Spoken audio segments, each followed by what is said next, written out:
The oldest script in the book, Save Me from Socials, and You'll Never Take Me to Bangladesh. Welcome to the Unlimited Supply Podcast, your daily music business TLDR in your ear, powered by Interest Media replacing social media, and brought to you by No Desk, helping music, technology, and finance companies navigate the music industry in partnership with Digital Music News. It's July 8th, 2026. I'm Lars Murray. It's Viral Wednesday, but before we go viral, it's the oldest script in the book. Manager finds band, maybe on SoundCloud. Manager falls in love with band. Manager commits to band. Manager accompanies band on its rise to fame through Coachella, Govball, Saturday Night Live. Manager hires chaotic good and band goes viral. And then band dumps manager. You can insert Geese and their original manager, WIllie Upbin, into that template. Geese has moved on to Weekday Management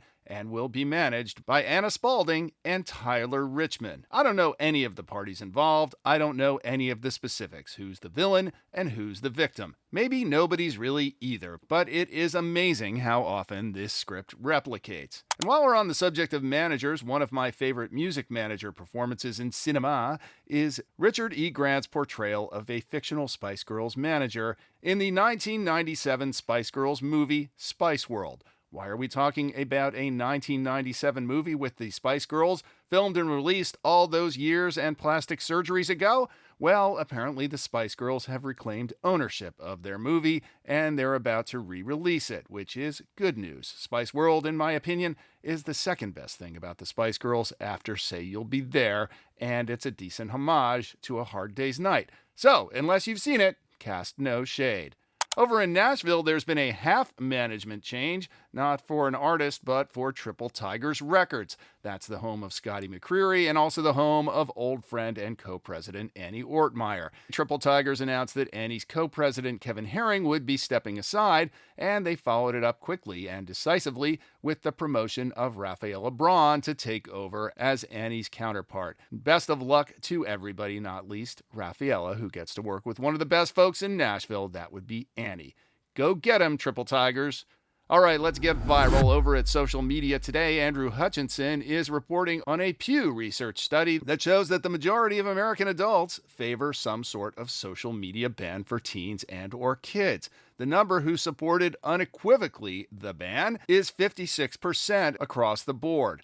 The interesting thing is that only 21% of the surveyed adults oppose the ban, while another 23% haven't made up their minds. So that 56 number could actually be a lot higher if people would just stop to take the time and think a little bit. The other interesting thing is that it's not like a bunch of olds are yelling at clouds here. Even in the youngest demo surveyed, 18 to 29, presumably the people most digitally native and least able to give up their social media habits, and the closest demographic that would actually get banned, the number supporting a ban is still 52%. Again, not counting those folks who haven't decided. I'm not clear whether people who want social media bans are saying to the government, save me from socials, or really from themselves or from tech billionaires, but I guess it really doesn't make that much difference, and until there is a power shift in Washington, don't expect much to happen here. But it does say a lot about where people's heads are really at. I imagine addictive doom scrolling is one of the main drivers of the anti-social media sentiment. After all, it's not really social media anymore, it's interest media, as we say every Wednesday, and we all know a lot of that, and maybe too much of that doom scrolling still happens on X, and probably a lot more is about to start there. X has basically joined every other platform by adding a live stream studio app to enable more live streaming on X. Just what the platform needed. More unmoderated content. If you're still on X, digital worker bees, have at it. Continuing the interest media doom scrolling trend, TikTok, which almost inadvertently gave birth to the microdrama genre. No, microdramas are not the same thing as microaggressions, although sometimes it may feel that way. Microdramas are serialized, vertical, TikTok-ready, mostly soap operas. If you haven't been on the talk lately, they've been so successful that TikTok has decided to muscle in on the business and is now launching branded microdramas of its own. So if you're thinking of starting up a music-focused microdrama series, well, your job just got a little tougher, because not only are you competing with other bands and the algorithm, now you're going to be competing with the home team. Paid content. Sigh. For its part, Netflix has been dabbling in various forms of cheap short-form content, including podcasts, which are a great alternative to Ambien when you're watching them on Netflix. Now it's getting into the short-form game even more formally with a set of deals with publishers, including the Penske family of publications, which of course controls Rolling Stone, Billboard, Variety, and The Reporter. Whether any of this will prove compelling or meaningful for Netflix remains to be seen, but it certainly is a good thing for those publications. As for what is actually viral this week on TikTok, I Treated You Bad, the trap rework of the Jackson 5 track, is driving hair and outfit transformations and before and afters fueled by the Michael biopic's afterglow. How You Like Me Now by The Heavy is having its victory moments virality, especially during the World Cup, which is using it for match highlights, just like every other league in the world. Hard to believe this one is not always viral. And Self-Aware by Temper City, which emerged out of nowhere in February or so, and as we said then, sounds like The Neighborhood crossed with Hosier.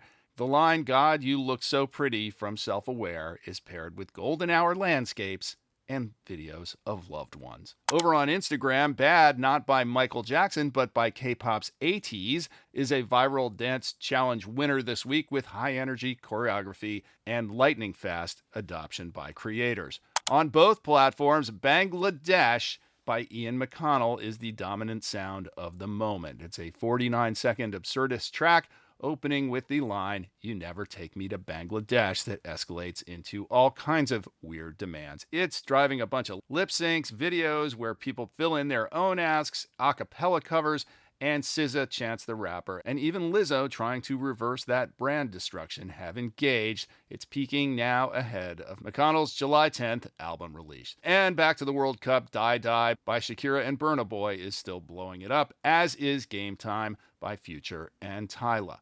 Our viral correspondent Lydia Valentino is with us this week. What do you got, Lydia? Hey Lars, Ghetto Love Story by Baby Chief Do It, off his new project Rise Against My Broken Odds, reaches number 5 on US Shazam. It's got a dancey, very Atlanta bass sound, and it soundtracks clips of childhood dancing videos. Cute falsetto hook aside, it's very weird to hear lyrics about dirty macking from a teenager. The 4th of July reaffirms America's absolutely terrible taste in songs about America, because the go-to song of patriotism being the late Toby Keith's Courtesy of the Red, White, and Blue, an embarrassing piece of post-9/11 jingoism that's aged like fine milk, going to number 1 on US Spotify and projected for a top 10 at re-entry on the Hot 100, is goddamn shameful. And in other news, Harry Styles' 2017 hit Sign of the Times lands at number 16 on US Shazam, following its appearance in the film Project Hail Mary, which came out in March but just hit Prime Video.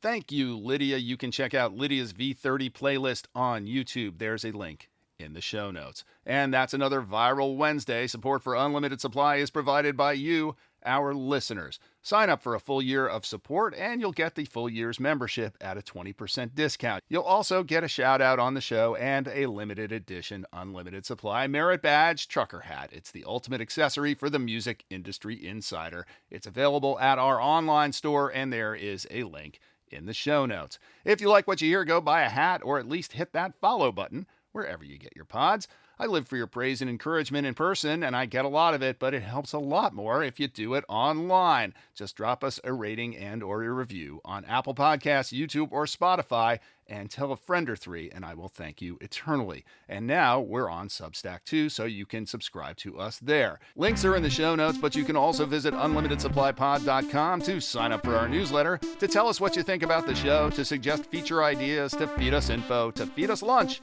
to call us out on our dubious assertions, and to tell us what we're missing out on. I'm Lars Murray, and remember, in this business, no conflict means no interest.